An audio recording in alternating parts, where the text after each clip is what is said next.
Islamic रियासत की बुनियाद 712 में रखी गई या 23 मार्च 1940 को।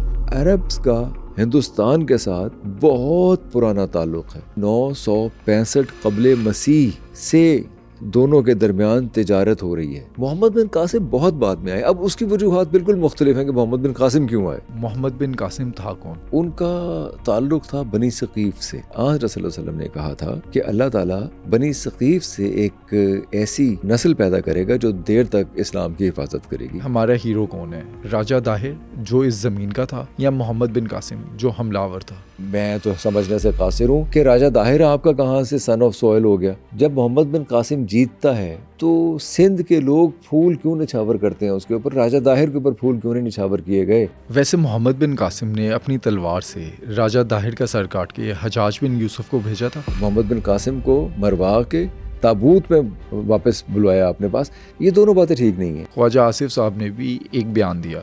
वो कहते हैं महमूद गजनवी कहाँ का हीरो आ गया, वो तो लुटेरा था जिसने लूटे इधर आकर। उसने कुल 17 हमले किए थे हिंदुस्तान पे। उसके लिए सुन्नी शिया या किसी भी और मुसलमान की कोई तखसीस नहीं थी। वो सिर्फ वजह ढूंढा करता था हमला करने की। सोमनाथ मंदिर के अंदर ये एंटर हुआ, इसने जो मूर्तियां थी उनके सर कलम की। सोमनाथ के मंदिर के बारे में बहुत बढ़ा चढ़ा के बातें की जाती हैं, ये सारी की सारी गलत है। और ये हम नहीं कह रहे, ये कह रही हैं रोमिला थापर। ये अफगान कौन थे? अहमद शाह अब्दाली कौन था? इसने हिंदुस्तान पर हमला क्यों किया था? हजरत यूसुफ अलैहिस्सलाम के भाई थे हजरत बिन्यामीन। हजरत बिन्यामीन अलैहिस्सलाम की नस्ल जब आगे चली तो वो अफगान हैं।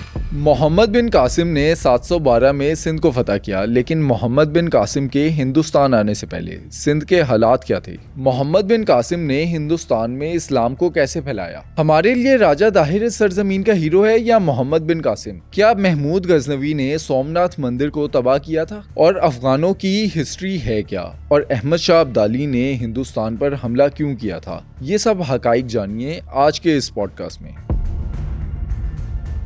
मैं बहुत मेहनत और तहकीक के बाद आपके लिए ये पॉडकास्ट को लेकर आता हूँ। अगर आप समझते हैं कि मैंने आपको वैल्यूएबल कंटेंट दिया है तो इस पॉडकास्ट को सपोर्ट करें और अभी सुनो डिजिटल को सब्सक्राइब करें। ज़िशानवी पाकिस्तान की बुनियाद या एक इस्लामिक रियासत की बुनियाद 712 में रखी गई या 23 मार्च 1940 को? बट साहब इसके दो जवाब हैं। एक तो नज़रियाती है और एक हकीकी ग्राउंड रियलिटी। ग्राउंड रियलिटी ये है कि 712 में हिंदुस्तान अखंड भारत तो हो सकता था, अगर आप कह सकें लूजली स्पीकिंग, क्योंकि रहा था चंद्रगुप्त मौर्य के दौर में, लेकिन वैसे कोई नेशन स्टेट नहीं थी। राजवाड़े थे, राजवाड़ों पे मुश्तमिल एक कॉन्टिनेंट था। तो वो बुनियाद अगर आप कहें कि नज़रियाती तौर पे मुसलमान आना शुरू हुए, ये भी कोई बहुत ज़्यादा फैक्चुअली कोई करेक्ट नहीं है ये बात। हाँ, अगर आप समझते हैं कि नेशन स्टेट, तो नेशन स्टेट की बुनियाद पाकिस्तान बहैसियत एक नेशन स्टेट, एक कौमी रियासत की बुनियाद वो 23 मार्च 1940 ही में रखी गई। अब हम वापस जाते हैं कि 712 में क्यों नहीं रखी गई। बहुत ही गलत उलाम एक ख्याल ये है कि क्योंकि मोहम्मद बिन कासिम 712 में आए थे, सिंध में दाखिल हुए थे किसी लड़की की आवाज़ पे, और आके उन्होंने राजा दाहिर की हुकूमत को ख़त्म किया था और इस्लाम का रास्ता खोल दिया था, मुसलमानों का रास्ता खोल दिया था, मुसलमान इस तरह से आ गए थे। ये बिल्कुल एक गलत और बुरा ख्याल है। हो सकता है बहैसियत हमलावर मोहम्मद बिन कासिम पहले आदमी हो जो हिंदुस्तान आए। वैसे तो उनसे पहले भी कुछ लोग आए थे जो कि नाकाम हो के वापस चले गए थे। मोहम्मद बिन कासिम ये कि सिर्फ कामयाब हुए थे। लेकिन हकीकत ये है कि अरब्स का हिंदुस्तान के साथ बहुत पुराना ताल्लुक़ है। कहने वाले तो यहाँ तक कहते हैं कि 965 क़ब्ले मसीह से दोनों के दरमियान तिजारत हो रही है वेस्टर्न घाट से। अब आप ज़रा उधर देखिए कि हिंदुस्तान का जो जनूबी हिस्सा है वहाँ आपको पर्शियन गल्फ़ नज़र आएगी, वहाँ आपको अरेबियन सी नज़र आएगा, वहाँ आपको गल्फ़ ऑफ एडन नज़र आएगी। Gujarat, gulf of Aden Yemen तक जाती है। वहाँ तिजारत होती थी, हाथी दांत की तिजारत हुआ करती थी, कपड़ों की तिजारत, कॉटन की तिजारत, मुख्तलिफ़ खुशबुओं और स्पाइसेस की तिजारत हुआ करती थी।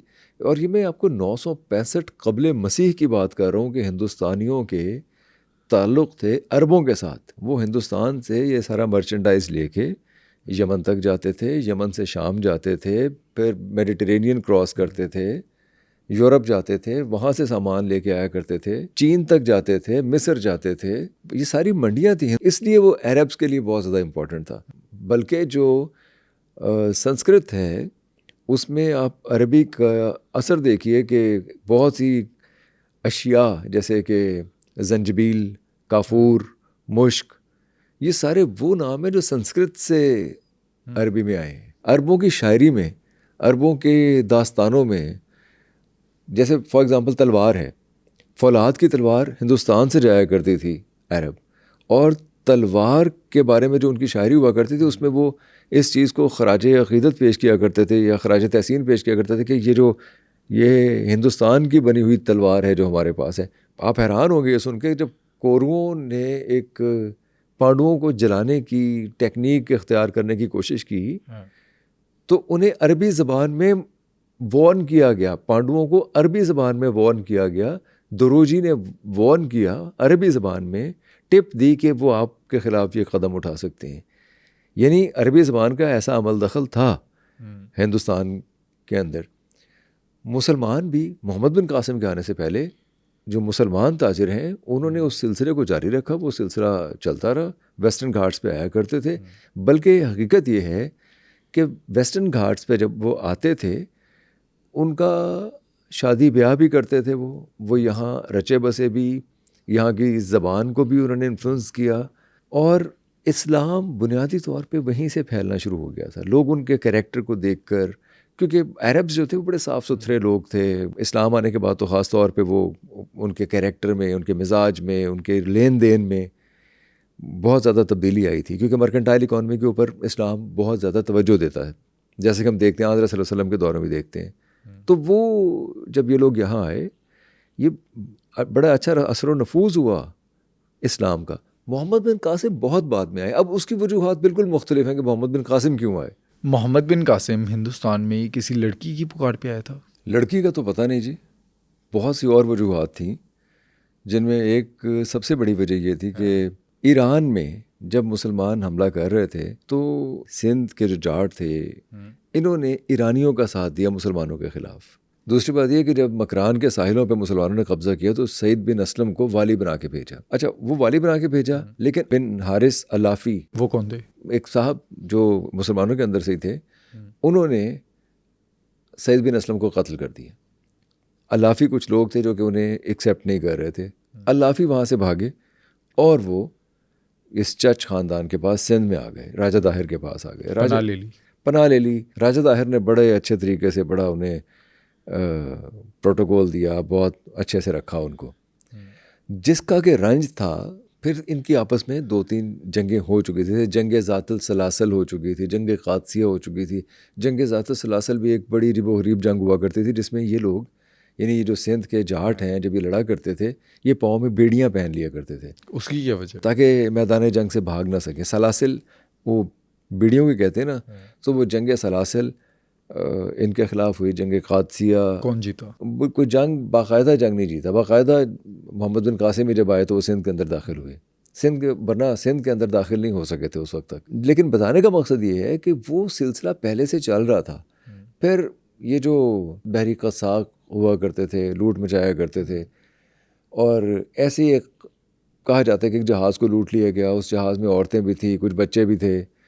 वो क़ज़ाक़ों ने लूटा और उनकी रिहाई का मुतालबा किया हज्जाज बिन यूसुफ ने, जो कि पहले ही बहुत रंज था जिसे कि राजा दाहिर बात नहीं सुन रहे। और राजा दाहिर से पहले भी, जैसे कि मैंने अर्ज़ किया कि पहले से मुखासमा चली आ रही थी। तो एक ख़ातून ने ख़त लिखा कि हमें बचाओ, वो ख़त लिखा या किसी से कहा या इस बात को जवाज़ बनाया, बहाना बनाया, क्योंकि ये अक्सर हमें हर जगह पे मिलता है। आपको याद होगा कि वहाँ स्पेन में वो काउंट जूलियन की बेटी को रॉड्रिक ने रेप किया था, तो उसको बदला लेने के लिए मूसा बिन नुसैर और तारिक बिन ज़ियाद स्पेन में दाखिल हो गए। हालांकि मसला तो कुछ और था, वो एक्सपेंशनिज़म की एक चीज़ थी। तो मोहम्मद बिन कासिम फाइनली उस औरत की पुकार पे, जो कि क़ज़ाक़ों ने जिसे लूट लिया था और वापसी का मुतालबा किया जा रहा था दाखिल हुए सिंध के अंदर। अच्छा, वैसे हिस्टोरियन इस स्टोरी को बाय करते हैं? हाँ, देखिए उस ज़माने के जो हिस्टोरियंस हैं, जैसे चर्चनामा में, या जो कंटेम्प्रेरी हिस्टोरियंस हैं, क्योंकि ये कोई एक वाक़या नहीं था। बहरी क़ज़ाक़ से हम देखते हैं ना कि उस ज़माने में लूट मचाते रहते थे, वो जहाज़ भी अगवा कर लिया करते, मर्चेंडाइज़ भी हासिल कर लिया करते थे, वापस नहीं करते थे। तो एक दूसरे, जैसे पोर्चुगीज़ को हमने देखा, पोर्चुगीज़ पे हमले करते थे। ये बड़े बड़े जितने भी सैयाह में वास्को डे गामा और कोलंबस और ये सब नज़र आते हैं, सारे के सारे लुटेरे थे ना। तो ये जो लूटना है, बहरी क़ज़ाक़ होना है, ये चलन था उस ज़माने का। तो वो एक आम बात थी। मैंने इसीलिए अर्ज़ की ना, हज्जाज बिन यूसुफ़ को अलाफ़ियों को पनाह देने का भी गुस्सा था, ईरानियों का साथ देने पर भी गुस्सा था। वो जो सिंध के जाट मुसलमानों के ख़िलाफ़ लड़ा करते थे, उनका भी गुस्सा था, और वो कोई बहाना नहीं मिल रहा था। इस किसी एक जहाज़ के अगवा होने से बहाना मिल गया तो वो मोहम्मद बिन कासिम को भेज दिया उन्होंने अंदर। लेकिन अगर हम समझें मोहम्मद बिन कासिम की पर्सनैलिटी को, मोहम्मद बिन कासिम था कौन? मोहम्मद बिन कासिम एक सिपा सालार थे। उनका ताल्लुक़ था बनी सकीफ़ से। बनी सकीफ़ ताइफ से ताल्लुक़ रखने वाला कबीला था, और शख्सियतों से ज़्यादा क़बाइल इम्पॉर्टेंट थे उस ज़माने में। बनी सकीफ़ वो कबीला है जिसके बारे में ये कहा जाता है कि आन रसूल सल्लल्लाहु अलैहि वसल्लम ने कहा था कि अल्लाह ताला बनी सकीफ़ से एक ऐसी नस्ल पैदा करेगा जो देर तक इस्लाम की हिफाजत करेगी। ये आन रसूल सल्लल्लाहु अलैहि वसल्लम की बात है, जो कि रकम है, दर्ज है मुख्तलिफ़ जगहों पे। मोहम्मद बिन कासिम का ताल्लुक़ बनी सकीफ़ से था। हज्जाज बिन यूसुफ़ का ताल्लुक़ भी बनी सकीफ़ से था, लेकिन हज्जाज बिन यूसुफ़ ने कुछ बहुत जुल्म भी कमाए थे। कैसे? मसलन उन्होंने काबे का मुहासरा किया तो 10,000 लोगों को कत्ल कर दिया था। हज़रत अब्दुल्ला बिन ज़ुबैर हज़रत सैयदा अस्समा अलैहिस्सलाम के बेटे थे, जो कि हज़रत अबू बकर सिद्दीक़ रज़ियल्लाहु तआला अन्हु की बेटी थी। उन्होंने कहा, ये उनके अल्फाज हैं कि हमने सुना है आन रसूल सल्लल्लाहु अलैहि वसल्लम से कि बनी सकीफ़ में कोई खूनखार आएगा। वो कौन था? वो हज्जाज बिन यूसुफ़ की बात कर रही थी। तो ये दोनों रिवायतें हैं। हज्जाज बिन यूसुफ़ ने हज़रत अनस बिन मालिक रज़ियल्लाहु तआला अन्हु के साथ भी गुस्ताखी की थी, और उसने हज़रत सईद बिन जहीर रज़ियल्लाहु तआला अन्हु को भी शहीद किया था, और बहुत सख्त सज़ाएँ देता था। उस मसलन उसका जो बहुत ही एक जारहियत थी, जो एग्रेशन था, जो गैर इंसानी किस्म की सज़ा थी, वो ये थी कि वो एक ही ख़ानदान के लोगों को 20, 30, 40 से 50 लोगों को ब्रहना करके एक कमरे में बंद कर दिया करता था। अच्छा। एक ही जगह पे। वो उनकी, ताकि नफसियाती तौर पे वो, आप समझ सकते हैं कि वो कितनी ज़ालिमाना सज़ा थी। ये वो जिस्मानी नहीं, रूहानी और नफसियाती सज़ा थी, वो देने की कोशिश किया करता था। और खैर बहुत ज़्यादा एग्जेजरेशन भी है, मुबालग आराई भी है, लेकिन कहा जाता है कि 50,000 कैदी थे उसके पास, हज्जाज बिन यूसुफ़ के पास। और उसकी जो मौत है, अब्दुल मुल्क मरवान के ज़माने में आकला से उसकी मौत वाक़ई हुई, ज़्यादा खाने से, बस यारखोरी से, ज़्यादा खाने से। अच्छा, लेकिन अगर इसकी दूसरी तरफ हम देखें, हिंदुस्तान के अंदर राजा दाहिर की जो हुकूमत थी वो किस तरह से थी? क्या तर्ज़ हुकूमत था उसका? राजा दाहिर की तर्ज़ हुकूमत बहुत ज़्यादा अय्याशी पे मबनी थी। राजा दाहिर एक अजीब आदमी था। वो इनफरादी लड़ाई में तो बहुत तेज़ था।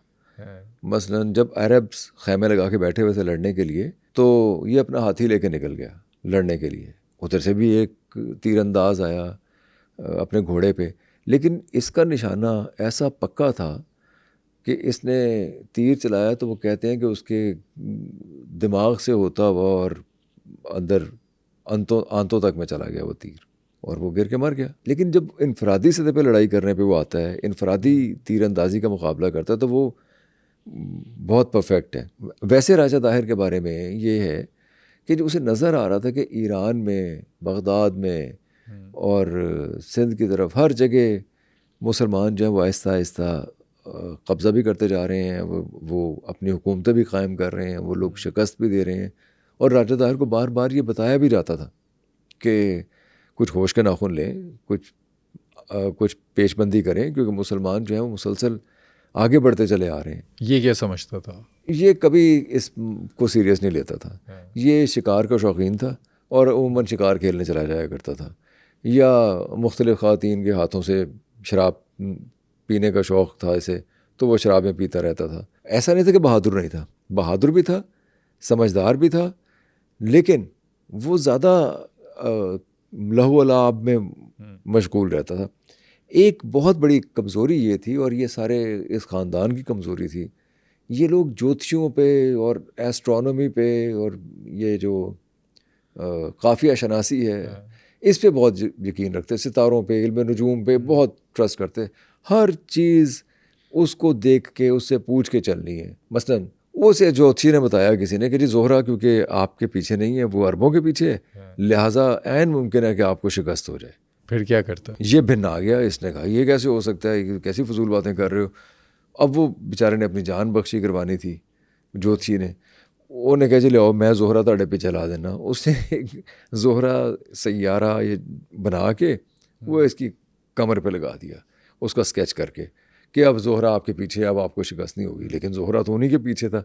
अगर हम सितारों, if you go by the stars, तो वो इवेंचुअली उसको शिकस्त हुई, राजा दाहिर को।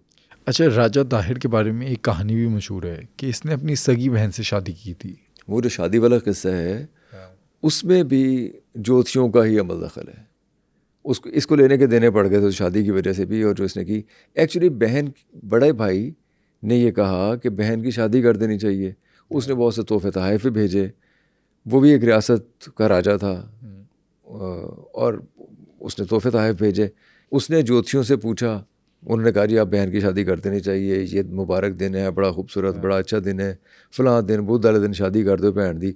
उन्होंने कहा जी तू शादी कर दे भैन दी, क्योंकि असल मकाम तो सिंध ही था ना, जहाँ से दीबल था, जहाँ शादी होनी थी, जहाँ से। इसने भी घोड़े निकाले, हाथी निकाले, और पहुँच गए ज्योतिषियों के पास पूछने के लिए कि जी ये मैं शादी करनी भैन दी, कि मैं किस्मत रहेगी, बंदा चंगा लभेगा कि मैं नखट्टू ही होएगा कोई।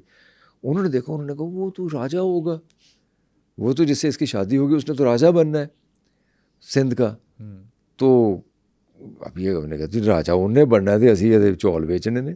ये घबरा गया।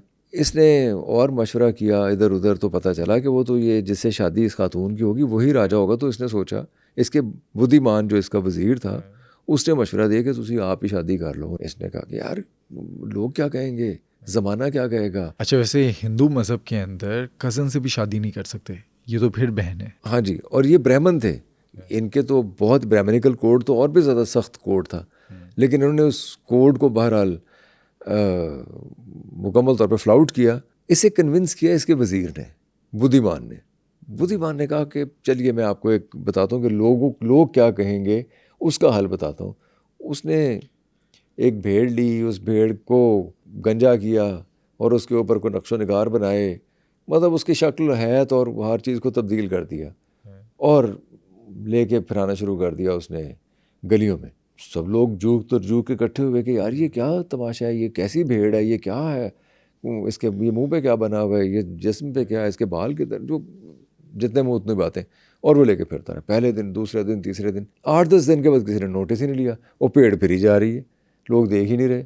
तो उसने कहा ये है लोगों का, वो थोड़ा देखेंगे, नोटिस लेंगे, शुरू में ज़रा हाहाकार मचेगी, उसके बाद ठीक हो जाएगा, आपकी रियासत तो बच जाएगी ना, वरना टके नु तरस जाएगा। तो उसने ऐसा डराया इसको। अच्छा, वैसे बहन को एतराज़ नहीं था कोई? अच्छा नहीं, उस ज़माने में जो हिंदू मुआशरा था वो तो बड़े सख्त ब्राह्मणिकल कोड थे उनके, वहाँ औरतों की बहुत ज़्यादा सुनवाई होती नहीं थी। तो और ख़ास तौर पे एक ऐसा क्लासिकल फ्यूडल स्ट्रक्चर जहाँ हो, वहाँ तो बिल्कुल ही नहीं होती थी। तो उसकी बहन की तरफ से कोई ऐसी आवाज़ या कुछ ऐसा बगावत का कोई अंसर हमें नज़र नहीं आया। यहाँ भी एक ट्रिक है, चचनामा के अंदर भी थोड़ी गड़बड़ है। चचनामा में शुरू में तो ये लिखा हुआ है कि राजा दाहिर की जो माँ है उसके बतन से 2 बेटे पैदा हुए, ये उसका बड़ा भाई और एक बहन पैदा हुई। लेकिन आगे जाके राजा दाहिर अपने भाई को जब कन्विंस करता है बहन से शादी करने पे, तो वो ये बताता है कि जो हमारी बहन है वो एक ऐसे ख़ानदान से है जो चोरों डाकुओं का ख़ानदान है, यानी माँ की तरफ से। बाप तो हमारा एक ही है, लेकिन माँ की तरफ से वो कज़ाकों, चोरों और डाकुओं के ख़ानदान से है, तो कोई हरज भी नहीं है ऐसे शादी करने में। भाई ने जवाब दिया, ये तो तुम पे अजाब नाजिल होगा जो तुम कर रहे हो, ये कभी ना करना। ये तो अगर किसी हवस के लिए कर रहे हो, तो चाहे इख्तिदार की हवस है, चाहे खुदा न खास्ता कोई और हवस है, तो तुम्हें ये नहीं करना चाहिए। और उसने कहा मैं आ रहे हैं, तू ज़रा सब्र कर।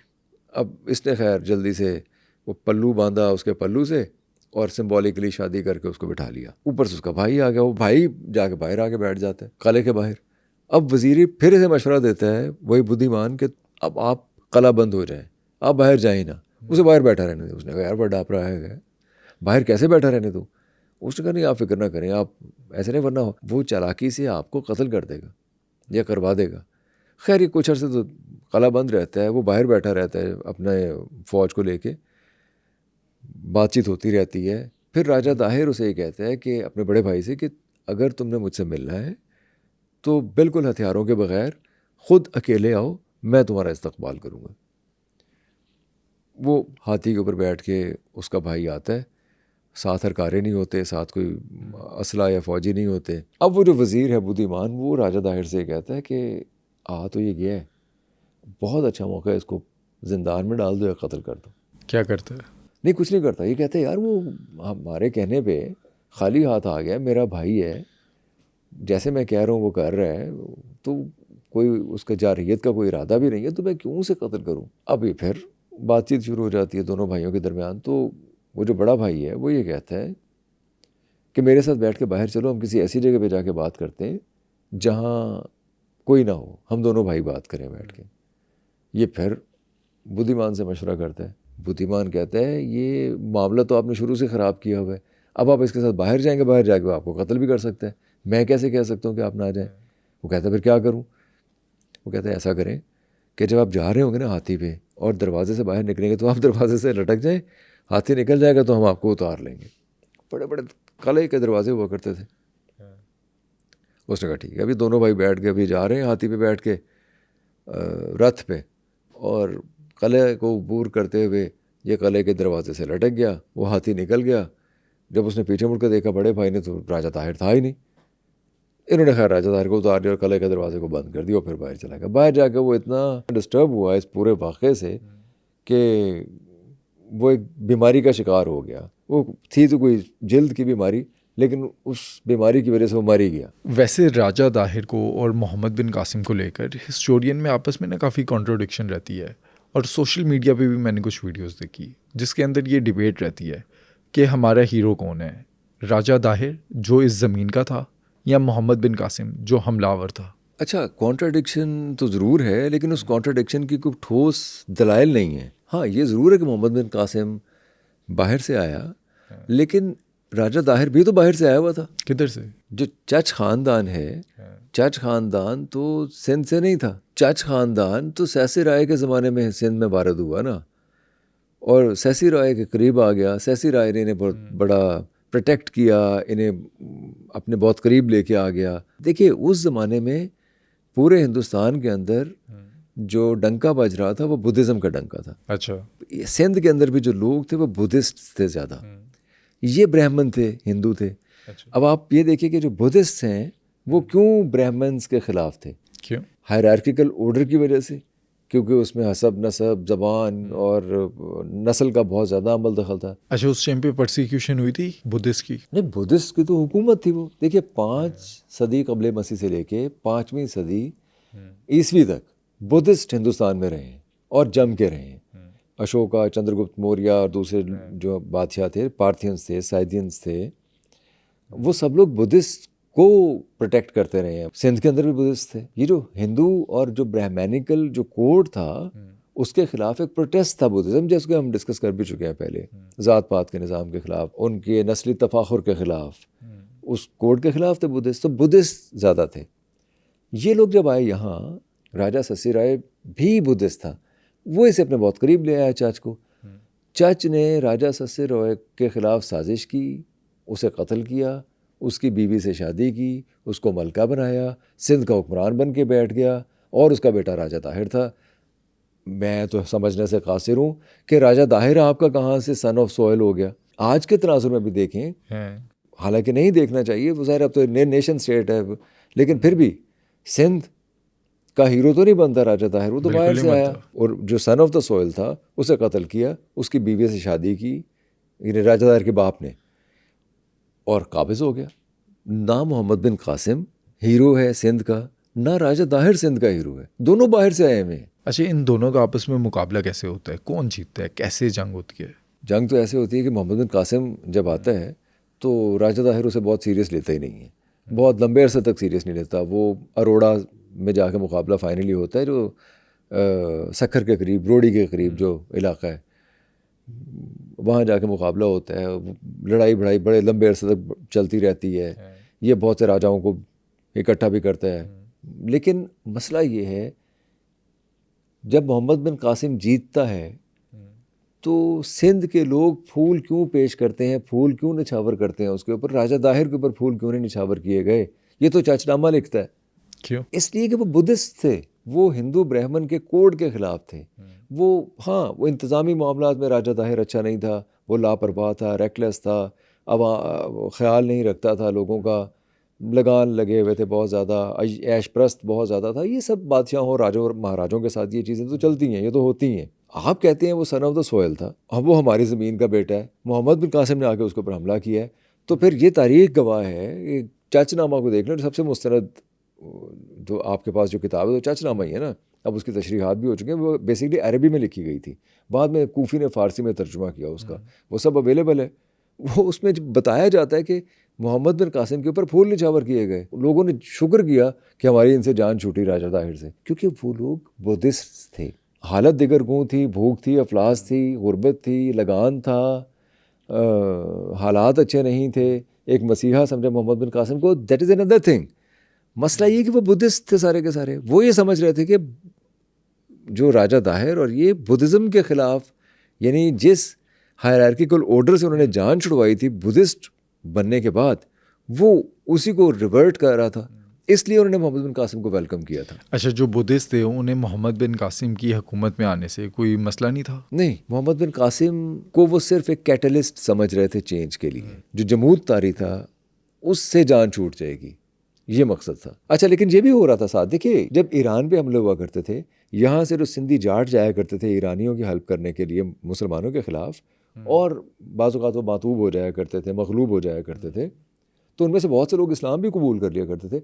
सिंध के अंदर इस्लाम ऐसे भी फैला। ये जो बुद्धिस्ट थे, इनमें से बहुत से लोगों ने इस्लाम कबूल किया। राजा ज़ाहिर के ख़िलाफ़ रिएक्शन के तौर पे भी इनको उन्होंने अच्छा समझा, इनसे इंस्पिरेशन ज़्यादा ली उन्होंने। ये गलत है, ये जो कहते हैं ना कि वो सिंध का बेटा था और सिंध का हीरो है। अच्छा, हम अक्सर देखते हैं जब मुसलमान हुक्मरान आता है तो उस पर इल्ज़ाम लगता है फोर्स कन्वर्जन का, मोहम्मद बिन कासिम पे लगा? बर साहब, एक बात तो ये है कि लोग राजा दाहिर से, चच ख़ानदान से, ब्राह्मणिकल कोड से, ब्राह्मण हिंदू से तंग थे। एक बात तो ये। दूसरी बात ये है कि जब मुसलमान आए तो जो लेस प्रिविलेज्ड क्लास थी, जो बुद्धिस्ट नहीं भी थे लेकिन लेस प्रिविलेज्ड थे, उन लोगों को प्रेस्टीज इस चीज़ में नज़र आई कि वो मुसलमान हो जाएं। क्योंकि अब आप ये देखिए कि इस्लाम क्या क्या है, वो आपको इक्वलिटी का दर्स दे रहा है। इस्लाम ने इक्वल होने का दर्स दिया, आप कलमा पढ़े मुसलमान हो जाएं और आप और बस मुत्तकी परहेज़गार हैं तो आप मुसलमान हैं और आला दर्जे के मुसलमान हैं। और मुसलमान मुसलमान का भाई है। मुसलमान मुसलमान का भाई है, रंग और नस्ल और ज़बान के फ़र्क से बिल्कुल बिला इम्तियाज़, ऐसे यही है। तो ये वहाँ नहीं था उस माशरे में। ये 7वीं 8वीं 9वीं सदी का जो हिंदुस्तान था वो बहुत ज़्यादा कास्ट रिडन माशरा था। बुद्धिज़्म ने आके उसको रिलैक्स ज़रूर किया, लेकिन बुद्धिज़्म एक सॉफ्ट एक मज़हब था। वो हुक्मरानों ने उसे प्रोटेक्ट ज़रूर किया, लेकिन वो कोई ख़ुद हुक्मरान मज़हब नहीं रहा कभी भी। अच्छा, अब ये जो थे मुसलमान, ये बिल्कुल आउटराइटली रिजेक्ट करते हैं उस पूरे कोड को, उस पूरे कास्ट सिस्टम को। तो लोग प्रेस्टीज के लिए, वो समझते हो ना समझते हो, लेकिन वक़ार के लिए, सोशल स्टेटस के लिए, और हो सकता है अगर आप मुसलमान नहीं हैं तो आपको जिज़िया देना पड़ेगा, और जिज़िया देने की हिम्मत नहीं है तो आप मुसलमान हो जाते हैं। ऐसा भी हुआ है, हमने ऐसे भी देखा है इंसानी तारीख़ में, जहाँ लोग बहुत ज़्यादा मुसलमान हुए तो मुसलमान होने पर भी अनडिक्लेयर्ड एक पाबंदी लगाई गई कि भाई बस कर दो, एम ही ना मुसलमान हो ही, जो पैसे किने देने ने। ये मुख्तलिफ वजूहात थी। ये जो कहते हैं ना तलवार के ज़रिए फैला, तलवार के ज़रिए भैया आपने एक इलाके को फ़तह कर लिया, उस इलाके का सरदार या राजा या वाली मुसलमान हो गया। मुसलमान तो इसलिए हुआ कि वो बच सके, उसकी जागीर बच सके। और मुसलमानों का नुमाइंदा बन के वहाँ बैठ जाए, वो मुसलमान हो गया। लेकिन उसके मुसलमान होने से एक मैस मेंटालिटी हुआ करती थी, और ख़ासतौर पे हमारे जैसे हिंदुस्तान का बरसीर का मुआशरा था, वहाँ मैस मेंटालिटी ही होती है, क्योंकि लोग एक ही जैसे अंदाज से सोच रहे होते हैं। वो सब के सब मुसलमान हो जाया करते थे अपने वाली को या राजे को देखकर। ये बहुत जगहों पे हुआ है, इस्लाम इस तरह भी फैला है। तो उसको ये गुनागू वजूहात हैं। इसलिए ये कहना कि एक एक बंदे को पकड़ के या मिशनरीज़ के ज़रिए से, तबलीग के ज़रिए से, वो और है। वो जो तबलीग के ज़रिए से जहाँ इस्लाम फैला है, वो सूफिया ने फैलाया, और वो सूफिया सेंट्रल एशिया से आए हुए थे, अफ़गानिस्तान से आए हुए थे। वो पैटर्न ही कुछ और है। वो मोहम्मद बिन कासिम वाला तलवार वाला पैटर्न नहीं था। वैसे मोहम्मद बिन कासिम ने अपनी तलवार से राजा दाहिर का सर काट के हजाज बिन यूसुफ को भेजा था। ये बट साहब, सर काट के भेजना एक्चुअली ग्लोरीफाई किया जाता है अपने जो ममदू लीडर होते हैं उनको, या अपने ममदू जर्नलों को, जंगजुओं को ग्लोरीफाई करने के लिए किया जाता है। लेकिन वैसे अगर देखा जाए तो सर काट के भेजना कोई ज़रूरी नहीं है। वो जो था हज्जाज बिन यूसुफ, अव्वल तो वो वहाँ था नहीं। जब ये सब कुछ हुआ तो सुलेमान आ चुका था वहाँ, और हज्जाज बिन यूसुफ ने उसकी कोई वीडियो तो देखी नहीं हुई थी राजा दाहिर की, ना तो उसकी शक्ल को जानता था, ना वो उसे पहचान सकता था। और वैसे भी जब सर काट के भेजेगा तो जब तक वो सर वहाँ पहुँचेगा वो बेचारे की शक्ल बिगड़ चुकी होगी। और तमाम तर जुल्म के बावजूद इतनी लो एस्थेटिक सेंस नहीं किसी जंगजू की हो सकती कि वो सर काट के किसी का भेजे। हाँ, वो डराने धमकाने के लिए सर काट के लटका देना या लाश को लटका देना, ऐसा जुल्म बहरहाल ये लोग किया करते थे। मेरा नहीं ख्याल कि उसकी लाश को भेजा होगा, क्योंकि हमें तिबरी में और चचनामा में ये रिवायतें मिलती हैं कि सर काट के भेजा गया। एक और गलत रिवायत है, और वो ये कि मोहम्मद बिन कासिम ने खुदा न खास्ता राजा दाहिर की बेटियों को रेप किया था, और वो उन्हें बाद में हज्जाज बिन यूसुफ को भेज दिया तोहफे के तौर पे। तो उन ख़ातीन ने जाके हज्जाज बिन यूसुफ से कहा कि हम आपके काबिल नहीं रही, क्योंकि हमें मोहम्मद बिन कासिम ने रेप किए। तो इस पे गुस्से में आ गए हज्जाज बिन यूसुफ, और मोहम्मद बिन कासिम को बुला लिया, और बुला के अब ये भी रिवायतें दो कि बुला लिया और बुला के ज़िंदान में फेंकवा दिया और फिर कत्ल करवा दिया। यह दूसरी रिवायत ये है मोहम्मद बिन कासिम को मरवा के ताबूत में वापस बुलवाया अपने पास। ये दोनों बातें ठीक नहीं है। अच्छा, एक ये भी कहते हैं कि खाल के अंदर उसे डाल के भेजा गया। हाँ, खाल में डाल के भेजा गया। वो ये सारी रिवायतें मौजूद हैं। हमें तो बल्कि ख़ास तौर पे हमारे जो इंडियन हिस्टोरियंस हैं, मौजमदार, ये दूसरे लोग, वो तो यही रिवायतें नकल करते हैं। असल में क्या हुआ? नहीं, देखिए, हज्जाज में तारीख़ी हक़ाइक़ को देखने के लिए इर्द गिर्द की चीज़ों को देखना होता है। जब ये सारी फतेह हुई और जब वापस बुलाया गया तो हज्जाज बिन यूसुफ तो था ही नहीं। हज्जाज बिन यूसुफ ने तो वापस बुलाया ही नहीं। बुलाया तो सुलेमान ने था वापस। सुलेमान इस एक्सपेंशनिज़म के ही ख़िलाफ़ था, या कम अज़ कम इन लोगों के ज़रिए एक्सपेंशनिज़म के ख़िलाफ़ था। उसने वापस बुला लिया। वापस बुला के उनके ऊपर ट्रस्ट नहीं था।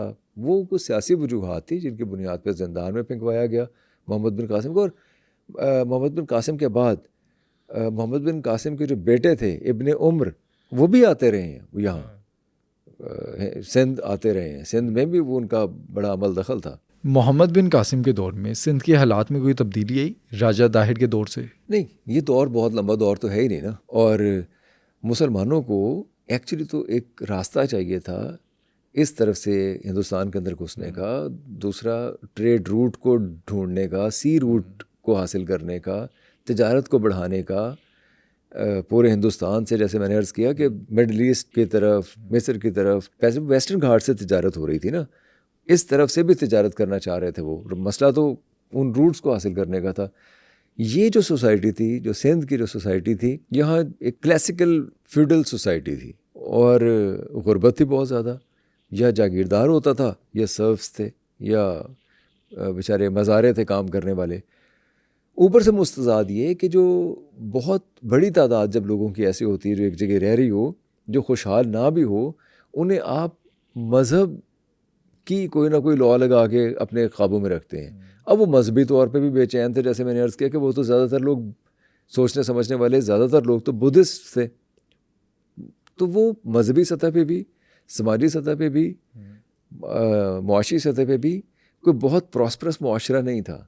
हाँ, हो सकता था, क्योंकि अगर वो तिजारत शुरू हो जाती, जैसे कि तिजारत करना चाह रहे थे। तो आप देखें, जब महाराजा रंजीत सिंह के दौर में अंग्रेज़ भी सिंध तक क्यों जाना चाह रहे थे? वो सिंध के अमीरों के साथ ढके छुपे तरीके से मुलाकातें करते थे ना, और रास्ते ढूंढते थे वहाँ तक जाने के, क्योंकि वो कनेक्ट करता है आपको बहरा अरब से, फिर आप पूरी दुनिया तक निकल जाते हैं आगे। और रिचेज़ यहाँ थी हिंदुस्तान के अंदर, तो ये बहुत क्लियर है कि वो यहाँ क्यों आना चाह रहे थे। मोहम्मद बिन कासिम के हमला करने के बाद जब राजा दाहिर को शिकस्त हो गई तो उसका ख़ानदान किधर गया? उसकी जो बहन थी, उसके जो बच्चे थे, वो किधर गए? राजा दाहिर की एक बहन ने तो जंग लड़ी भी।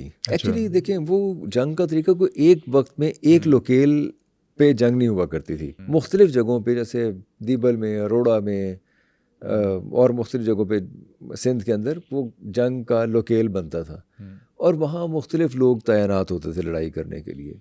तो उसकी बहन ने भी लीड किया था, किसी एक जगह लीड किया था, जंग लड़ी थी, क्योंकि रानी दासी ने, ये भी कहा जाता है वो बहुत से मकामात पे जंग लड़ी जाती थी। लंबे अरसे तक वो बैटल्स हुआ करती थी, फ़ौजें पीछे निकल जाया करती थी, रेस्ट कर लिया करती थी, भाग जाती थी।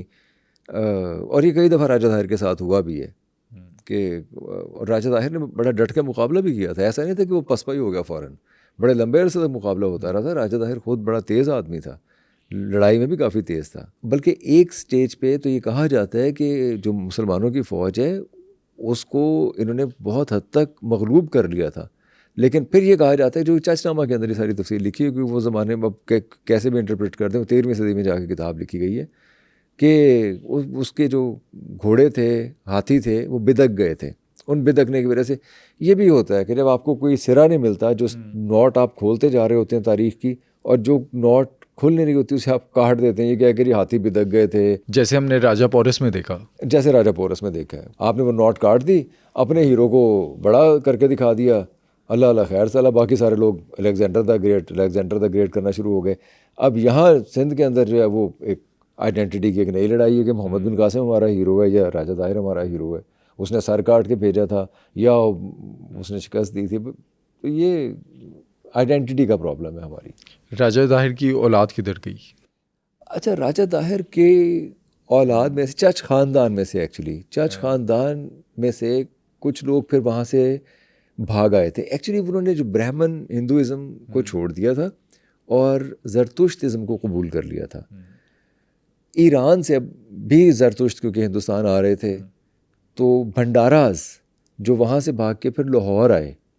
लाहौर में आपको याद होगा, भंडारा ने, जहाँ पानी वाला तालाब है, वहाँ एक सन टेम्पल बनाया था। वो सन टेम्पल भंडारा ने बनाया था। भंडारा बेसिकली ब्राह्मण हिंदू ही थे, लेकिन उन्होंने ज़रतुश्त मज़हब को कबूल कर लिया था, जिनके बाद फिर राजा जयपाल आए। ये भंडारों के अंदर फिर एक सिलसिला था जिसमें अपने बाप को कैद कर देता है, हर भंडारा कैद कर देता है। इन्हें फिर निकाला था राजा जयपाल ने, जो बाद में महमूद गजनवी के ज़ेर ताब आया। मोहम्मद बिन कासिम तो एक लड़की की पुकार पे, हजाज बिन यूसुफ के कहने पे सिंध आ गया था, सिंध को फतह कर लिया। महमूद गजनवी क्या करने आया था? महमूद गजनवी से पहले सुबुक्तगीन था, सुबुक्तगीन से पहले अलुप्तगीन था। ये सिलसिला अलुप्तगीन से ही शुरू हो जाता है, आसपास के इलाकों को अपना मुती करने का, हरात को, कंधार को, गजनी को, ये अलुप्तगीन के ज़माने से ही शुरू हो गया था सिलसिला। फिर सुबुक्तगीन आया तो सुबुक्तगीन पे यहाँ से भी अटैक होता रहा, पंजाब से। किसकी तरफ से? राजा जयपाल की तरफ से। जब राजा जयपाल यहाँ आ गया तो राजा जयपाल ने प्रीएम्प्टिव मेजर इख्तियार करने के लिए सुबुक्तगीन को डिटर किया था ताकि वो पेशावर से दूर रुका रहे। लेकिन बहरहाल सुबुक्तगीन की और उसकी लड़ाई होती रही, ये सिलसिला चलता रहा। फिर महमूद आ गया। बल्कि जब राजा जयपाल से सुबुक्तगीन की लड़ाई हुई है पेशावर के करीब, तो महमूद गजनवी उस वक्त बच्चा था, 16 साल का बच्चा था। उसने वो लड़ाई देखी। बाद में उसकी जयपाल के साथ लड़ाई होती है। अच्छा, ऐसा नहीं है कि महमूद ने सिर्फ कोई हिंदुओं पे हमले किए हैं, उसने ज़्यादा हमले तो मुसलमानों पे किए हैं। उसने काशगर की जो अलखानी हुकूमत थी, या मुल्तान में इस्माइलियों की हुकूमत थी, अबुल फतेह की जो हुकूमत थी, उसने गौर में मुसलमानों की हुकूमत को, उसने तुर्किस्तान से जाने वाले मुसलमानों पे, क्योंकि वो काफ़िले बहुत ज़्यादा माल दौलत से लिबरेज होते हैं, मुसलमानों के काफ़िले थे, उनके ऊपर भी हमले किए हैं। उसने सब पे हमले किए हैं। अच्छा, महमूद गजनवी के बारे में ये भी मशहूर है कि वो सुन्नी मुस्लिम के अलावा जो बाकी होते थे मुसलमान, उन पर भी हमले करता था। उसके लिए सुन्नी, शिया या किसी भी और मुसलमान की कोई तखसीस नहीं थी। वो सिर्फ वजह बनाया करता था या वजह ढूंढा करता था हमला करने की, हर उस क्लैन पे, हर उस कौम पे जो अमीर थी, जहाँ से मालो दौलत मिल सकता था, वो उसके लिए किया करता था। हाँ, लेकिन ये ज़रूर है कि ये जो सोमनाथ के मंदिर के बारे में बहुत बढ़ा चढ़ा के बातें की जाती हैं, ये सारी की सारी गलत है। फिर हकीकत क्या है? हकीकत ये है कि सोमनाथ गुजरात में था, एक मंदिर था। हो सकता है वहाँ उसने हमला भी किया हो। उसने कुल 17 हमले किए थे हिंदुस्तान पे। उसने बहुत से ऐसे हमले भी किए हैं जहाँ उसने लोगों को अपॉइंट किया, गवर्नर बनाया, उनके खिलाफ बगावत हुई, उसने हमला कर दिया। उसने ऐसे भी बहुत से हमले किए जहाँ आपने उसके साथ कमिटमेंट की कि खराज देंगे और आपने खराज की रकम देने से इनकार कर दिया, उसने आप पे हमला कर दिया। जहाँ आपने वादा खिलाफ़ी की, जहाँ आपने उसके बंदों को, यानी कि जो उसके अपॉइंटेड गवर्नर्स थे, उनके साथ छेड़छाड़ की और उसे ज़रूरत महसूस हुई कि आप काबिज़ हो रहे हैं उसके रिचेस पे, तो उसने हमला कर दिया। ये तो 16-17 हमले ऐसे भी हुए। और ऐसा भी है कि सोमनाथ के मंदिर को बहुत सा पैसा मिलता था। गुजरात से बहुत ज़्यादा तिजारत हुआ करती थी। वो तिजारत जब जैसे जैसे मुसलमान शुमाली हिंदुस्तान में डेवलप होना शुरू हुए, तो जो वेस्टर्न वर्ल्ड थी, वेस्टर्न एशिया का जो इलाका था, उससे उनका कनेक्शन ख़त्म होता गया। एक ज़माने में वहाँ अब्बासी खुलफा बहुत ज़्यादा स्ट्रॉन्ग थे, फिर अब्बासी खुलफा ख़त्म हो गए। जब अब्बासी खुलफा ख़त्म हुए, इधर शुमाली हिंदुस्तान में मुसलमान डेवलप हो रहे थे और ज़्यादा डेवलप हो गए। उन्हें वेस्ट एशियंस की कोई ज़रूरत नहीं थी। तो जो सोमनाथ का मंदिर था, जहाँ बहुत ज़्यादा जिस इलाके में तिजारत होती थी, वो तिजारत कम हो गई या डाइवर्स हो गई। दूसरे बहुत से आउटलेट नज़र आ गए तिजारत करने के, इनकम कम हो गई सोमनाथ की। और ये हम नहीं कह रहे, ये कह रही हैं रोमिला थापर।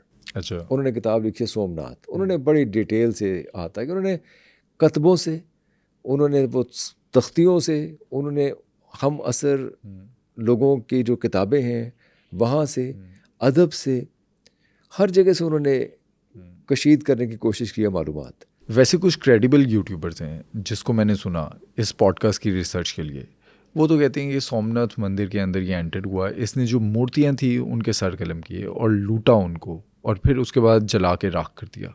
हाँ, देखें, आपको गर्देजी और कुछ मुसलमान मौरखीन, क्योंकि मुसलमान मौरखीन का एक मसला है कि वो अपनी छोटी सी बात को ग्लोरीफाई बहुत करते हैं। और I am very sorry to say, हम लोगों को बड़े अच्छे से व्यूज़ भी मिल जाते हैं जब हम ऐसी ग्लोरिफिकेशन करते हैं मुसलमानों की, क्योंकि लोग बहुत शौक़ से सुनना चाहते हैं अपने आबा व अजदाद की बातें कि उन्होंने बुतों को काट दिया, तोड़ दिया। गर्देजी और कुछ दूसरे मौरखीन ये लिखते हैं कि यहाँ जो बुत पड़े हुए थे, दरअसल वो लात, मनात और अज़ा थे। और ये यहाँ तक लिखते हैं कि ये वो लात और मनात थे जो काबे से उठवा के यहाँ भिजवाए गए थे बचाने के लिए, इसलिए यहाँ पड़े हुए थे। लेकिन रोमिला थापर जो कहती हैं, वो ये कहती हैं कि हमें जो नए कतबे मिलते हैं, जब दोबारा बनाया गया इस मंदिर को, असर नौ उसकी तामीर हुई, तो उन कतबों पे उसकी तामीर से मुताल्लिक़ ये जो कंट्रीब्यूटर्स हैं उनके नाम लिखे हुए हैं। कहीं भी कोई ऐसा भयानक वाक़या नहीं लिखा गया कि जहाँ बहुत ज़्यादा कत्ल व गारत की हो, बहुत ज़्यादा खून बहाया हो, बहुत ज़्यादा पाश किए हों बुत, ऐसा कहीं नहीं लिखा हुआ, ना किसी अदब में लिखा। और फिर उस ज़माने के जो कंटेम्प्रेरीज थे वो इस वाक़े को दर्ज ही नहीं करते। अब ये कैसे मुमकिन है कि इतना बड़ा वाक़या हुआ, जैसे इतना शोर मचाया जाता है जी कि बुत तोड़ दिए, सोमनाथ के मंदिर से सोना लूट के ले गए, लोगों को तहतेक कर दिया। कहते हैं 55,000 गुलाम बनाए। गुलाम बनाए होंगे, लेकिन वो सोमनाथ में नहीं सिर्फ बनाए, वो हिंदुस्तान में जो उन्होंने 17 हमले किए, जिसकी मैंने गुनागू वजूहात आपको बताई, उन हर बार हमले में गुलामों की तिजारत हज़ारों बरस से दुनिया में एक प्रैक्टिस रही है। हम उसे कंडेम आज करते हैं, लेकिन उस ज़माने में गुलामों की तिजारत ये ऐसे ही है व्हाट्सएप के आने वाले दौर में। ये जो हमारे घरों में हम या टायर शॉप पे या कहीं जब हम बच्चों से जो लेबर करवा रहे हैं, एक बड़ा घिनौना जुर्म है। आज से 100 साल बाद या 200 साल बाद वाली जो जनरेशन्स होंगी, जो डेवलप्ड होंगी इंशाल्लाह, वो हमें कोसने देंगी। वो हमें बताएंगे कि हम कितने जालिम लोग थे कि हम बच्चों से लेबर करवाते थे, उन्हें पढ़ाते नहीं थे। ये मैं मिसाल के तौर पे बात आपसे कर रहा हूँ। उस ज़माने में ग़ुलामों की तिजारत बिल्कुल कमोडिटीज़ की तरह से हुआ करती थी। उस पर कोई स्क्रूपल्स नहीं होते थे, किसी को कोई नदामत नहीं होती थी, कोई मसला नहीं था। अच्छा, जो अलबतगीन था वो भी ग़ुलाम था, यानी कि महमूद गज़नवी के बाप का बाप, दादा अलबतगीन, वो ग़ुलाम था। बल्कि वो ग़ुलाम भी था और वो अच्छा खासा ढोंगी भी था, हंसाया भी करता था वो बादशाह को, और बादशाह ने जब वो फौत हो गया, नया मंसूर आ गया जब, तो मंसूर ने उसे बुलाया अपने पास। उसके बुलाने से वो समझ गया कि वो ये चाह रहा है कि मैं कुछ करके वो खाऊँ।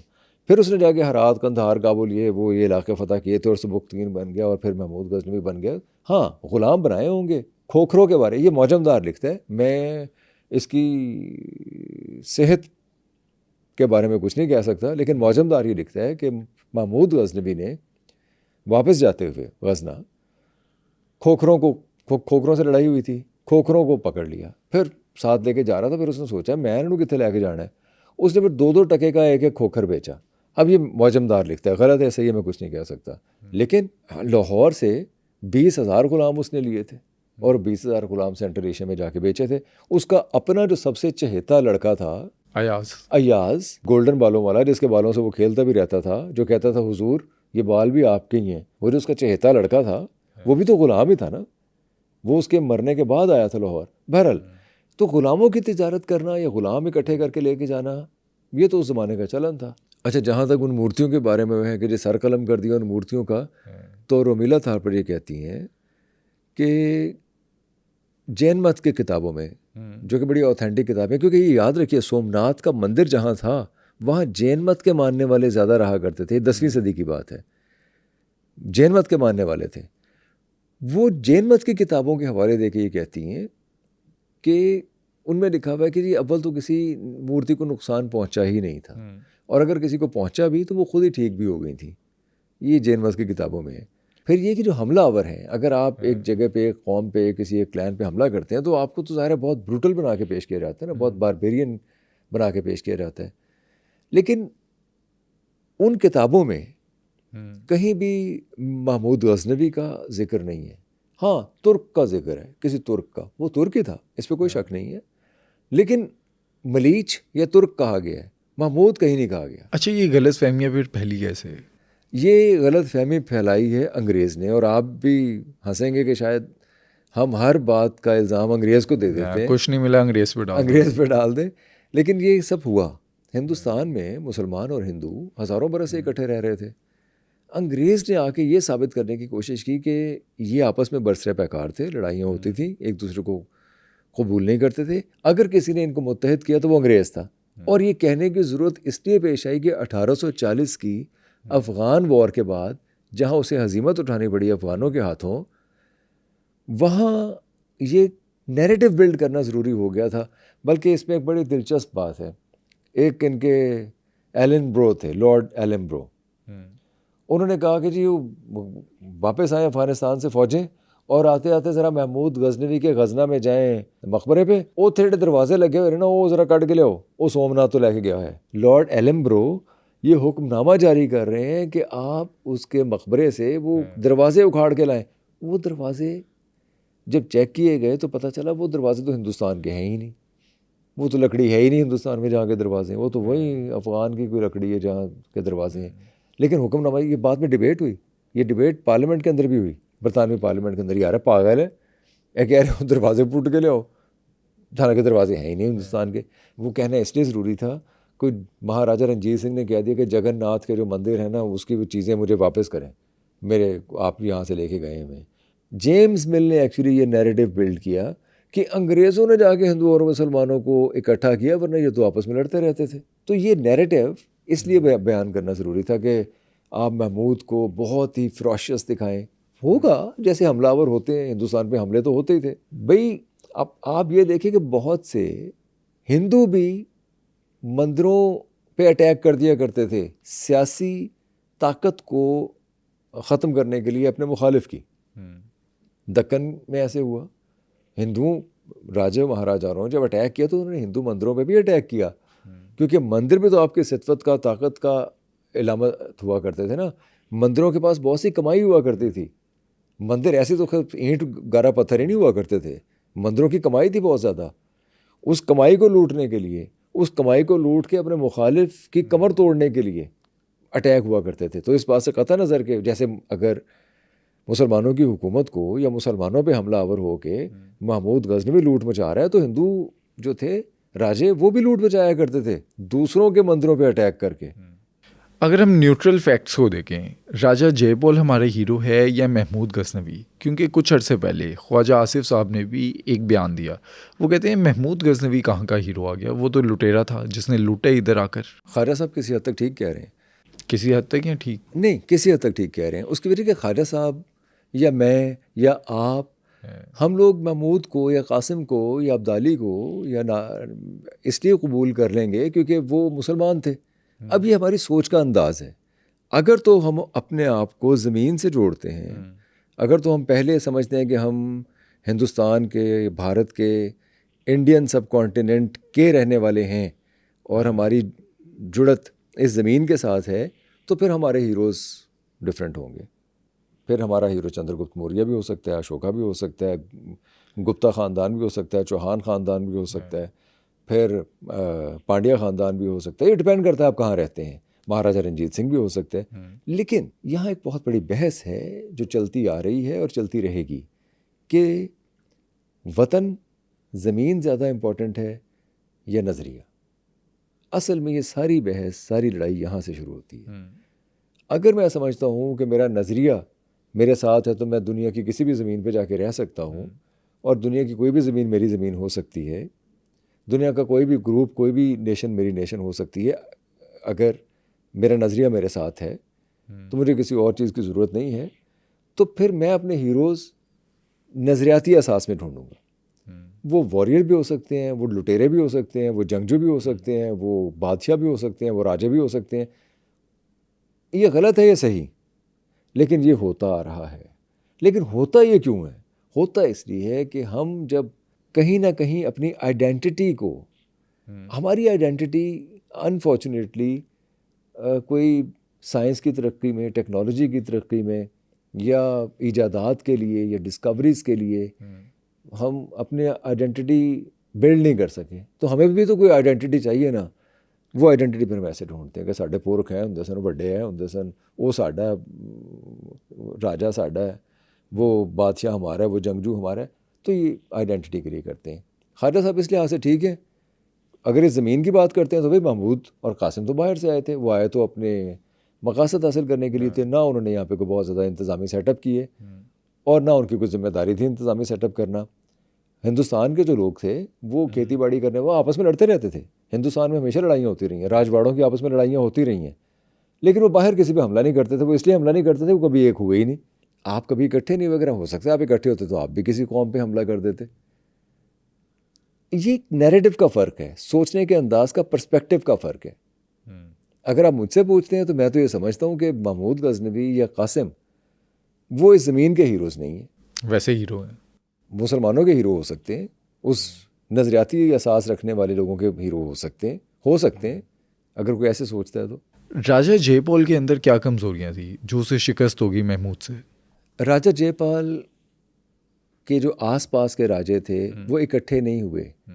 हिंदुस्तान में किसी भी कौम के ख़िलाफ़ या किसी भी हमलावर के ख़िलाफ़ एक ही मसला रहा है कि ये लोग यूनाइटेड नहीं थे। चाहे वो अलेक्जेंडर था, चाहे वो महमूद था, चाहे वो अब्दाली था, चाहे वो नादिर शाह था, कोई भी था, चाहे वो अंग्रेज़ थे, ये लोग इकट्ठे नहीं होते थे। उसके पीछे बहुत बड़ी वजह है कि वो कभी उन्हें ज़रूरत नहीं पड़ी इकट्ठे होने की। वो अपने अपने राजवाड़ों तक महदूद रहते थे, अपने अपने इलाके तक महदूद रहते थे। राजा जयपाल का साथ किसी ने नहीं दिया। गो के उसने कुछ राजाओं की हेल्प मांगी लेकिन किसी ने साथ दिया नहीं, बहुत कम लोग थे उसके साथ शामिल हुए। दूसरी बात यह कि राजा जयपाल ने थोड़ा प्रीएम्प्टिव मेजर इख्तियार किया, अटक से पार लड़ने के लिए गया। जब उसे शिकस्त का सामना करना पड़ा तो महमूद ने उसे खराज देने के वादे पे छोड़ा, जिसके बारे में कुछ मौरख़ीन ये कहते हैं कि वो लाहौर जाके अपने वादे से फिर गया था, खराज देने के वादे से। लेकिन कुछ लोग ये कहते हैं कि महमूद ने एग्रेशन का मुजाहरा किया, महमूद ने उसकी औरतों को पकड़ लिया था और बांध लिया था और कहा था जाओ पहले खराज दो ला के फिर इनको छोड़ूंगा। दोनों बातें थी। और वो क्योंकि एक राजपूत था, राजपूत की अना को ठेस पहुंचाई गई, उसने उसका बदला लेने के लिए दोबारा हमला किया, दोबारा शिकस्त हुई, ये हम देखते हैं। लेकिन हुआ होगा, ऐसे भी हुआ होगा।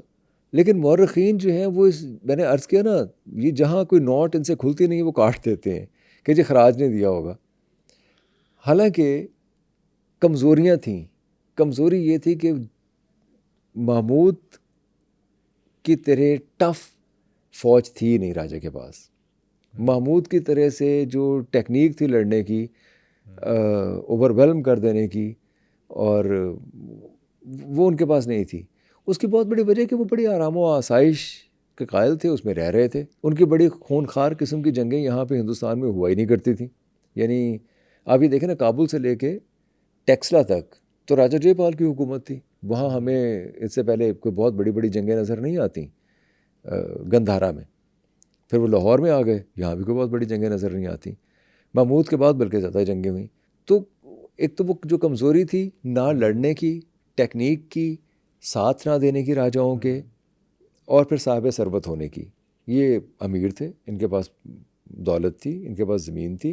अफ़गानिस्तान अंदर कुछ नहीं था, वो उन्हें सिर्फ लूट मारी करना आती थी, तो वो लूट मारी कर रहे थे। तो ये फ़र्क है। और ये तो हिस्ट्री का एक पर्सपेक्टिव भी है ना, कि जो लेस डेवलप्ड और वॉरियर्स नेशंस होती हैं, वो डेवलप्ड और सिविलाइज्ड जो नेशंस हैं उन पे अटैक करती हैं, उन्हें लूट मचाती हैं, जैसे चंगेज़ खान ने हमले किए थे चाइना पे। वैसे हम सन्स ऑफ द सॉइल जो है उसकी बात कर रहे हैं। अगर हम देखें डॉटर ऑफ द सॉइल, वो कोई हमें मिलती है हिंदुस्तान में? हिंदुस्तान में तो बहुत सी हैं, जैसे झांसी की रानी, और बहुत सी हैं, हैदराबाद दक्कन के अंदर हमें मिलती हैं। फिर लेकिन अगर आप मुसलमानों में देखना चाहें तो रज़िया सुल्तान डॉटर ऑफ द सॉइल थी, लेकिन उसके साथ वफा नहीं हुई, उसके साथ कोई खड़ा नहीं हुआ, वरना वो बहुत बहुत कुछ कर सकती थी। जो सुल्तान अल्तमश ने कहा ना कि मेरे बेटे सारे 8 बेटे एक तरफ और मेरी बेटी एक तरफ, जो जहानत और जो फतानत उसके अंदर है, या जो बेजिगरी उसके अंदर है, वो इनमें किसी के अंदर नहीं है। और ये साबित भी हुआ बाद में। अच्छा, वो प्रॉपर जंगजू थी? वो बिल्कुल ज़बरदस्त तीरंदाज थी, जंगजू थी, और मर्दाना लिबास पहना करती थी, और बड़े तमतराक से आया करते। एक्चुअली उस ज़माने में इनकी जो एक कमेटी थी, पार्लिमानी कमेटी कह लें इनकी, जो तुर्कान जरगा जो था इनका, जिसमें सौतेली माँ इसकी शामिल थी, वो पसंद नहीं करता था ख़वातीन की। आपको हैरत होगी सुन के, ये 13वीं सदी का वाक़या है, अर्ली 13th सेंचुरी। और उस वक्त भी ये बहस चल रही थी कि क्या औरत हुक्मरान हो सकती है या नहीं हो सकती। हुआ ये कि रुकनुद्दीन जब सुल्तान अल्ततमश के बाद सुल्तान बना, तो वो एक नालायक आदमी था, और कुछ ही अरसे में उसकी हुकूमत का तख्ता भी उलट गया। रज़िया सुल्तान ने उसको संभाला, उस अनाने हुकूमत को संभाला, और वो वही मर्दाना लिबास पहना करती थी, और आके अपने नाम के साथ सुल्ताना वो नहीं लगाती थी, क्योंकि सुल्ताना लगाने का मतलब ये था कि वो किसी सुल्तान की बीवी है। और वो कहती थी कि मुझे ये मोहब्बत के किस्से ना सुनाए जाएं, ये प्यार मोहब्बत के किस्से, और बीवी बन के रहना। ये उस ज़माने की एक जेन्युइन फेमिनिस्ट औरत थी, जो वैसी फेमिनिस्ट नहीं थी कि जो सिर्फ बातें करे या किताब, वो महाज़ जंग पे जाती थी। वो उन 40 लोग थे, वो सारे के सारे, वो जो अमायदीन थे, और सारे के सारे इसके ख़िलाफ़ थे, बहुत कम लोग इसके हक़ में थे, लेकिन वो मीटिंग्स होल्ड करती थी। और नज़्म व नस्क़ उसने संभाला रुकनुद्दीन के फ़ौरन बाद हिंदुस्तान का, दिल्ली के अंदर, और फ़ौरन सज़ाएँ दिया करती थी। वो इसलिए कि उसे कहीं सिनफ़े नाजुक समझ के, औरत समझ के, बहुत आसान हदफ ना समझा जाए, या ये ना समझा जाए कि वो कोई बहुत सिंपैथाइज़ करती, इसलिए वो जो भी कोई जुर्म करता था तो उसे फ़ौरन सज़ा दिया करती थी। अच्छा, वैसे उसे अपने गुलाम से मोहब्बत हो गई थी? हाँ, ये एक बड़ा किस्सा है कि वो जलालुद्दीन याकूत उसका एक हबशी ग़ुलाम था। ये बहुत ऑथेंटिक हिस्टोरियंस ये बात नहीं कहते। फिर ये बात है कि भाई साहब, हमने देखना पर्सपेक्टिव। जब एक ऐसा मुआशरा जिसके अंदर ये डिस्कशन चल रही है कि औरत हुक्मरान हो सकती है या नहीं हो सकती, तो औरत हुक्मरान बन गई है, तो ज़ाहिर है आप औरत के ऊपर तबर्रे कसेंगे, आप इल्ज़ामात और घटिया इल्ज़ामात लगाएंगे। मुझे नहीं पता वो मोहब्बत थी या नहीं थी, लेकिन रज़िया सुल्तान पे ये आवाज़ें ज़रूर उठी कि उसे याकूत से मोहब्बत है। हो सकता है उसको ट्रस्ट हो सकता है वो बहुत करीब रखना चाहती हो, एतमाद हो, क्योंकि अब महल में और तो किसी के ऊपर उसको एतमाद था नहीं। हाँ, ये ज़रूर कुछ हिस्टोरियंस ने लिखा हुआ है कि वो जब घोड़े पे उसे बिठा रहे होता था या उतार रहा होता था, तो वो उसी के हाथों से वो बैठती थी, उतरती थी। हाँ, ये भी ज़रूर है। इख्तियारुद्दीन मलिकुत्तौनिया जो थे, या इधर लाहौर के एजाज़ुद्दीन जो थे, वो बहुत जलते भी थे। और ये भी है कि लाहौर औरत समझ के या कमज़ोर हुक्मरान समझ के लाहौर के जो अज़ाज़ुद्दीन थे उन्होंने चढ़ाई करने की भी कोशिश की, और कुछ लोगों ने याकूत को टारगेट करके रज़िया सुल्तान के सामने कत्ल भी किया, जिसका कि बहुत यकीनन दुख भी हुआ उसको। और मलिकुत्तौनिया से जो शादी हुई रज़िया सुल्तान की, वो भी एक मैरिज ऑफ कन्वीनियंस इस सेंस में थी कि उन्होंने कहा था कि अगर शादी नहीं करेगी तो मार देंगे, या मर जाओ या शादी कर लो, तो उसने शादी कर ली, ये भी कहा जाता है। हाँ, फिर ये कि जब मुइज़ुद्दीन की हुकूमत आ गई, फिर मुइज़ुद्दीन जो कि उसका भाई था वो भी एक नाकाम आदमी था, एक नाकारा आदमी था। फिर मलिकुत्तौनिया को ये महसूस हुआ कि मेरे हाथों कुछ ना लगा, हालांकि शादी तो कर ली थी रज़िया सुल्तान के साथ, लेकिन फिर भी वो दिल्ली और वो सब कुछ, और तो उसके हाथ नहीं लगा। फिर इन्होंने फैसला किया कि हम मिल के मुइज़ुद्दीन का मुकाबला करेंगे। और फिर एक शेडी सी हिस्ट्री है जो कि हिस्टोरियंस को पता नहीं कि हुआ क्या, क्योंकि ये लोग जंग के मैदान से मुइज़ुद्दीन के ख़िलाफ़ भाग रहे थे। भागते हुए इन्होंने पनाह ली किसी दरख्त के नीचे। उस दरख्त के नीचे कोई शख्स आया इन्हें खाना देने के लिए, इन्होंने खाना खाया और फिर इनकी लाशें मिली। और ये बड़ी अफसोसनाक हिस्ट्री है, क्योंकि वो मुआशरा जहाँ औरत रांदा दरगाह समझी जाती है, जहाँ सती होना, पाँव की जूती होना, बांदी होना और ये सब कुछ औरत के ऊपर बहुत ज़्यादा एक ऐसा मुआशरा जो रिग्रेसिव है बहुत ज़्यादा औरत के मामले में, वहाँ वो सुल्तान बन रही है और जंगें लड़ रही है और फ्रॉम द फ्रंट लीड कर रही है। उसका इस तरह नीम तारीख राहों में मारा जाना बड़ा अफसोसनाक था। और उसके बाद यही हुआ, उसके मरने के फ़ौरन बाद बैराम शाह और फिर मंगोल आ गए, और मंगोलों ने ईंट से ईंट भिजा दी हिंदुस्तान की। ये अफ़गान कौन थे? अहमद शाह अब्दाली कौन था? इसने हिंदुस्तान पर हमला क्यों किया था? अफ़गानों की हिस्ट्री बड़ी दिलचस्प है। एक तो ऋग्वेद में या ज़रतुश्त मज़हब की जो किताबें हैं उनमें, मुख्तलिफ़ मजहबी किताबों में इस इलाके को आरियाना कहा गया है। वो जहाँ भी आपको आरियाना नज़र आएगा ना, वो एक्चुअली अफ़गानिस्तान का इलाका है। अच्छा। ये खैबर, हरात, कंधार, गज़नी, ये सारे वो इलाका है, आरियाना का इलाका। अच्छा, ये एरियंस की वजह से कहते हैं? एरियंस की वजह से कहते हैं। ये सब लोग एरियंस ही थे, एरियंस ही की नस्ल से थे। लेकिन अफ़गानों के बारे में कि अफ़गान कहाँ से आए, वो ये कहते हैं कि हज़रत याकूब अलैहिस्सलाम के जो बेटे थे उनमें एक बेटे का नाम था जो कि हज़रत यूसुफ़ अलैहिस्सलाम के भाई थे, हज़रत बिन्यामीन अलैहिस्सलाम। हज़रत बिन्यामीन अलैहिस्सलाम की नस्ल जब आगे चली तो वो एक्चुअली अफ़गान हैं। ये भी कहा जाता है कि एक साहब थे तालूत, साउल जिन्हें कहते हैं, उनके बेटे थे अरमिया। अरमिया के बेटे थे अफ़गाना।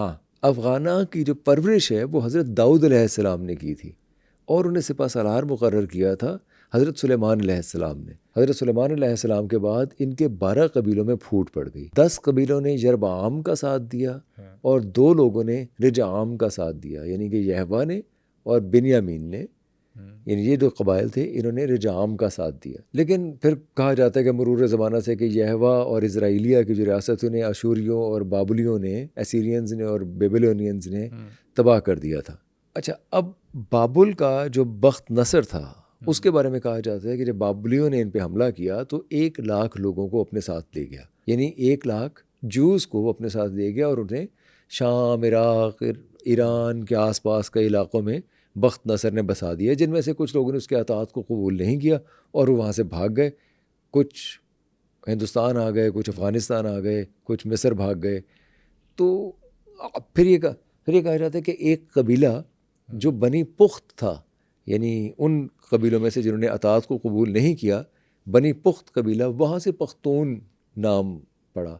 पश्तून कैसे बने, इसकी भी एक कुछ मुस्लिम हिस्टोरियंस हैं जो तवज्जो पेश करते हैं कि एक्चुअली जब मोहम्मद बिन कासिम आए तो कुछ लोगों ने उनकी पुश्त पनाही की इस कबीले में से जो कि मुसलमान हो चुके थे, तो इसलिए उन्हें पश्तून कहना शुरू हुए। वल्लाह आलम ये बात दुरुस्त है या नहीं, लेकिन बहरहाल ये कहा जाता है कि ऐसे ही है। फिर एक और तवज्जो ये है कि एक साहब थे जनाब कैस, उन्होंने इस्लाम कबूल किया आन रसूलुल्लाह सल्लल्लाहु अलैहि वसल्लम से, और आन रसूलुल्लाह सल्लल्लाहु अलैहि वसल्लम ने उनका नाम रखा अब्दुल रशीद। जनाब कैस जो कि कन्वर्ट हुए, मुसलमान बने और अब्दुल रशीद रज़ियल्लाहु अन्हु बने। उनके आगे से 3 बेटे थे, सराबन, शरफुद्दीन और अब्दाल तरीन। ये अब्दाल तरीन की नस्ल से उनकी लाइनेज से हमें फिर अब्दाली मिलते। तो ये थे अहमद शाह अब्दाली।